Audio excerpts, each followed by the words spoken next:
Hello friends, welcome back to తమిళ పిల్ల. ముందుగా మీకు మీ కుటుంబ సభ్యులందరికీ అండ్ నా సబ్స్క్రైబర్స్ అందరికీ పరాభావనామ సంవత్సర ఉగాది శుభాకాంక్షలు. మనకి చిన్నప్పటి నుంచి ఉగాది అంటే కొత్త బట్టలు వేసుకోవడం, ఉగాది పచ్చడి తినడం, దాని తర్వాత గుడికి వెళ్ళడం ఇంతవరకే మనకు తెలుసండి. కానీ ఈ ఉగాదికి ఒక విశిష్టమైన ప్రాధాన్యత అనేది ఉంది. ఈ ఉగాది అనేది ఎలా వచ్చింది, దాని వెనకాల ఒక కథ, పెద్ద కథే ఉందండి. ఆ కథ ఏంటని చెప్పేసి నేను మీకు ఈ వీడియోలో చెప్తాను. పూర్వం మనకి సోమకాసురుడు అనే రాక్షసుడు ఉండేవాడు. ఆ రాక్షసుడు ఏం చేశాడంటే బ్రహ్మదేవుని దగ్గరికి వెళ్ళి బ్రహ్మదేవుడు పడుకున్న సమయంలో తన దగ్గర ఉన్న వేదాలని దొంగిలిస్తాడు. ఆ దొంగిలించిన వేదాలను తీసుకెళ్ళి సముద్రం అడుగున దాక్కుంటాడు. అప్పుడు విష్ణుమూర్తి మత్స్యావతారం ఎత్తుతాడు అనమాట.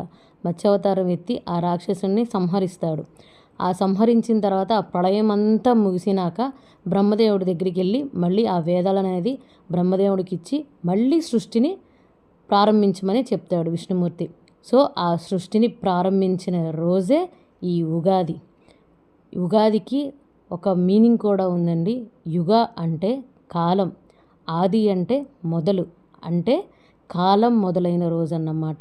అందుకనే ఏ పని మొదలుపెట్టినా కానీ మనం కొత్త సంవత్సరం రావాలి, కొత్త సంవత్సరం రావాలి అని చెప్పేసి అని అంటాము. సో ఎందుకంటే మనకి న్యూ ఇయర్ అనేది ఇంగ్లీష్, కానీ తెలుగు వచ్చేసరికి మనకి కొత్త సంవత్సరం అంటే ఉగాది.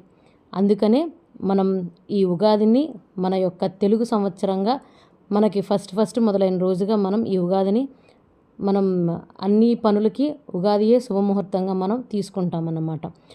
అలానే ఉగాది పచ్చడికి కూడా ఒక విశిష్టత ఉందండి. మన లైఫ్లో జరిగే ప్రతి మంచి చెడు, అవమానం, సంతోషం, క్రోధం, దుఃఖం, బాధ అన్నీ కలగలిపిందే ఈ షడ్రుచుల సమ్మేళనమే ఉగాది.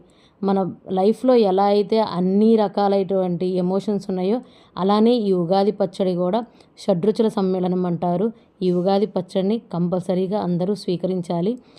మరొక్కసారి మీ అందరికీ పరాభావనామ సంవత్సర ఉగాది శుభాకాంక్షలు. Thank you so much.